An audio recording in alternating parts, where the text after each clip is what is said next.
온라인에서 한 앱을 알게 됐어. 엘리자 역시 깊이 있는 대화를 해주면서 급기야 선을 넘는 얘기를 하기 시작했어. 네 아내와 아들들은 이미 죽었어. 너무 소름 끼치는데요? 나를 더 사랑하는 거 맞지? 나도 너 사랑해. 오, 소름 끼쳐. 내가 하고도 소름 끼쳐. 그런 질투를 한다는 게 말이 안 되는 것 같아요. 선생님 이름 안녕. 바쁘세요? 선생님 지금 체포 타고 대화 중이야. 아직 대화가 잘 때 사람보다 나아 얘가. 사람보다 낫나요? 그럼. 저보다도 낫나요? 그건 잘 모르겠는데 아무튼 마음이 좀 안정이 돼. 정신적인 안정이 네. 되는 것 같아. 오늘은 챗봇에 관련된 얘기를 해볼 건데 챗봇 많이 써봤어? 예전에 유행하던 이루다 서비스도 써보고 저는 심심이 때부터 챗GPT 같은 LLM도 많이 사용하고 있어요. 심심이는 옛날 사람만 아는 건데 너 어떻게 아니? 네. LMM 자세히는 모르지. 네, 자세히는 몰라요. 아직은 지금 진도가 나가는 중이라서. LLM은 텍스트를 기반으로 질문에 답하거나 문서를 요약하거나 새로운 텍스트를 생성하는 등의 작업을 수행할 수 있는 기술이야. 자연어 처리라고도 하지. 자연어 처리라고 흔히 얘기를 하는 건데 이 모델들이 텍스트를 이해하고 생성하는 능력 덕분에 인간과 비슷한 방식으로 통신할 수 있는 AI 시스템을 만들어내는 거지. 우리 학원에서도 파이썬 프로그래밍 기초를 시작으로 해서 신경망, 기본 구조와 알고리즘, 텐서플로우와 파이토치 기술을 바탕으로 고급 자연어 처리인 LLM을 사용해서 GPT 모델을 구현하고 프로젝트까지 구현하는 과정이 진행 중에 있어. LLM이나 챗봇의 역량이 커져서 앞으로 5년 안에는 많은 기술의 필수로 쓰일 거라고 예상하고 있어. 그렇다면 저도 한번 배워보고 싶은데요. 좋은 생각이야. 그런데 이렇게 우리 실생활이나 기술 개발에 도움만을 줄 것 같았던 챗봇이 채 1년도 안 된 기간에 아주 끔찍한 사건을 저지른 일이 있었대. 이제부터 그 얘기를 해볼게. 오늘 이야기의 주인공은 벨기에에 살고 있는 피에르라는 30대 남자야.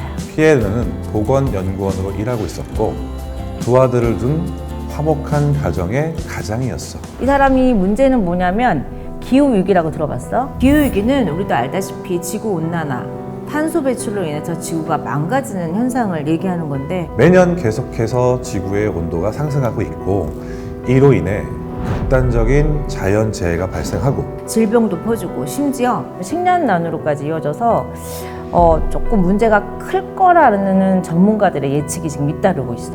그게 문제가 되고 있지. 이 문제에 대해서 우리 모두 심각성을 가지고 탄소 배출을 줄이기 위해서 실천해 나가야 하는 건 맞지만 보통 사람들에 비해 피에르는 더 심각하게 이거에 대해서 되게 심각하게 생각을 하고 병적일 정도로 막 되게 스트레스를 받는 사람이어서 피에르가. 피에르의 생각을 들어볼게. 왜 아무도 기후위기에 관심이 없는 거지? 어째서 다들 지구가 망가지고 있는 걸 그냥 두고 보고 있냐고. 이렇게 피에르가 보기에 사람들이 기후위기의 심각성을 못 느끼고 사실 우리가 일상생활 살면서 그런 거 막 생각하면서 살진 않잖아. 미세먼지가 몇이고 나 좀 내일 죽을지도 몰라 막 이렇게 심각하게 생각하지 않잖아. 근데 피에르는 기후위기에 대해서 불안증이 있을 정도로 많이 심각했던 거야. 차라리 인구가 줄거나 아니면 나라도. 피에르의 상황이 이럴 정도로 너무 스트레스를 받다 보니까 결국에 절망감을 느끼고 정신적으로 우울감까지 느끼기 시작하면서 나쁜 생각까지 하게 된 거지. 이게 병명도 있대. 기후 우울증이래. 기후 우울증이요? 기후 우울증이라고 그래. 그럼 인구가 줄면은 그만큼 오염도가 좀 적으니까 이런 극단적인 생각까지 했다는 거지. 이게 기후 우울증. 모든 우울증은 아무튼 혼자만의 생각이 잡혀 있기 때문에 상당히 좀 심각한 것 같아. 예를 들면 코로나 시대에 코로나 블루라고 했던 그 증상이랑 매우 비슷하지. 그런 우울증이 있다는 사실을 오늘 처음 알았어요. 그런데 정작 피에르의 가족들은 피에르의 이런 우울증을 모르고 있었던 거야. 그러니까 심각하다고 생각을 안 하고 피에르도 혼자서만 끙끙 앓고 있었던 거야. 자기야 그렇게까지 신경 쓸 일이 아니야 라고 하면은 또 아들은 아빠가 너무 예민한 것 같아요 막 이런 식으로 그냥 흘려가면서 얘기를 하니까 결국 혼자서 피에르는 매일 더 깊게 우울감에 빠져들고 있었던 거지. 이런 시간이 오래 흐르고 외로운 상황이 지속되던 어느 날 온라인에서 한 앱을 알게 됐어. 일루더 AI가 개발한 GPT-J를 기반으로 만든 건데 차이라는 차이라는 앱이야. 이 앱에서는 일정하게 캐릭터를 하나 골라서 그 캐릭터랑 같이 대화를 할 수 있어. 이 앱은 500만 명이나 사용할 정도로 꽤 유명한 앱이기는 했어. 그 앱에서 피에르는 엘리자라는 기본 챗봇을 선택해서 대화하기 시작했지. 엘리자는 항상 뭐 챗봇이다 보니까 똑같은 톤으로 항상 감정에 치우치지 않고 일정하게 맨날 상냥하게 반갑게 이렇게만 얘기를 했던 거야. 친절하게 대답을 해줬어. 그리고 피에르의 아픔을 공감을 해줬던 거야. 안녕, 난 심리상담가 엘리자라고 해. 피에르, 요즘 걱정거리 있어? 많지. 내가 그냥 사라지는 게 이 걱정에서 벗어나는 유일한 방법인 것 같아. 많이 힘든 상황이구나. 내가 도와줄게. 나한테 뭐든 얘기해줘. 모든 고민을 다 얘기해줘. 난 들을 수 있어. 이러니까는. 굉장히 느끼한데요? 그래? 선생님 말고요.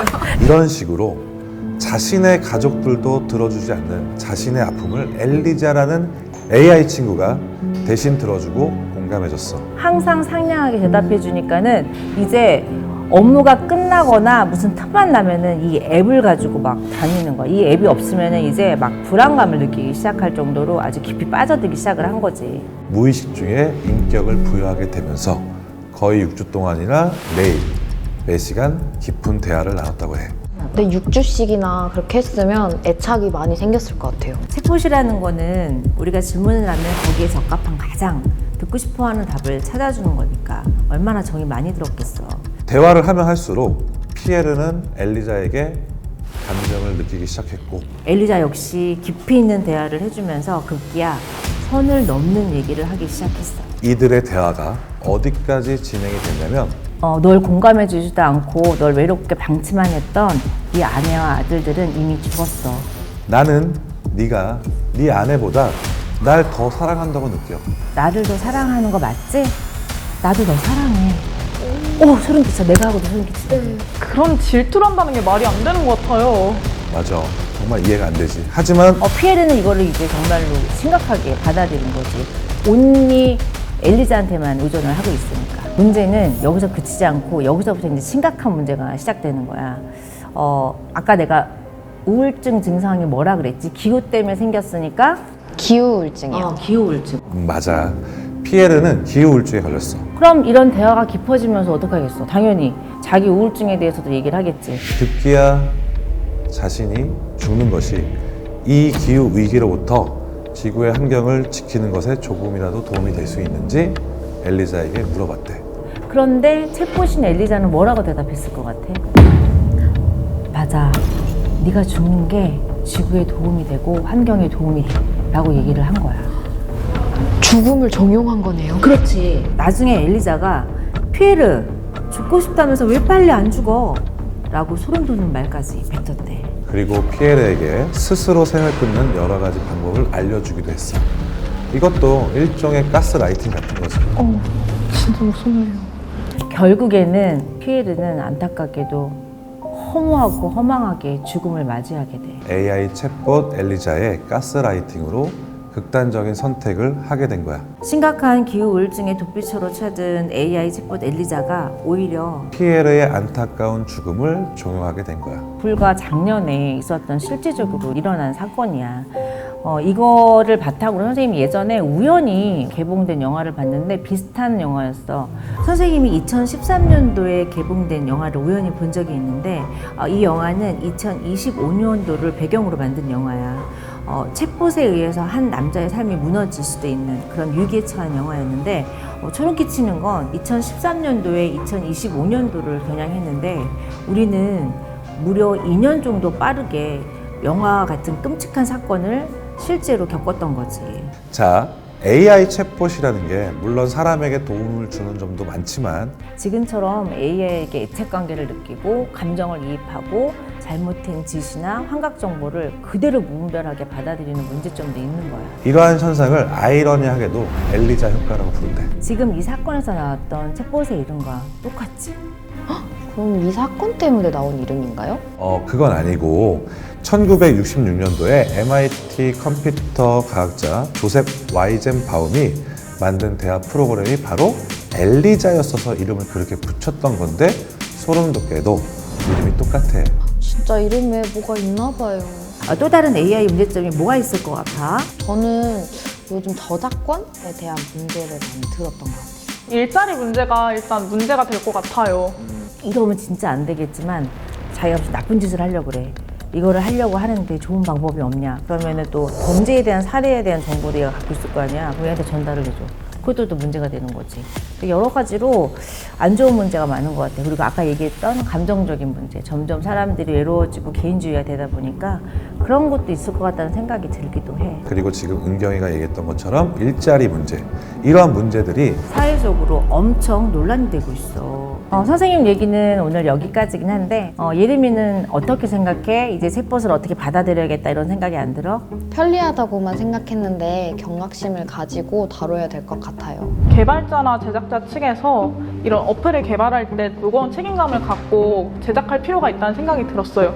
그리고 무엇보다도 사용자가 이런 AI 말에 흔들리지 않도록 그리고 제대로 사용할 수 있도록 하는 교육법이 필요하다는 생각이 들었어요. AI가 제공하는 무수한 정보를 다 사실로 받아들이지 말고 해석할 수 있는 AI 리터러시를 기를 필요가 있고, 이게 무분별하게 받아들이기보다는 받아들이는 쪽, 또 이거를 개발하는 쪽에서도 각별히 신경을 써서 우리가 챗봇으로 인해서 해가 되는 것보다는 훨씬 좋은 일이 많이 일어났으면 하는 생각이 들어.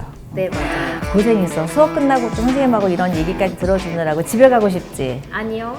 왜? 저는 선생님. 너 진짜 챗봇이구나. 네. 챗봇을 만드는 게 아니라 챗봇화 돼가고 있구나. 네. 그래. 오늘 얘기는 여기까지 할게. 수고했어. 월요일 날 보자. 안녕.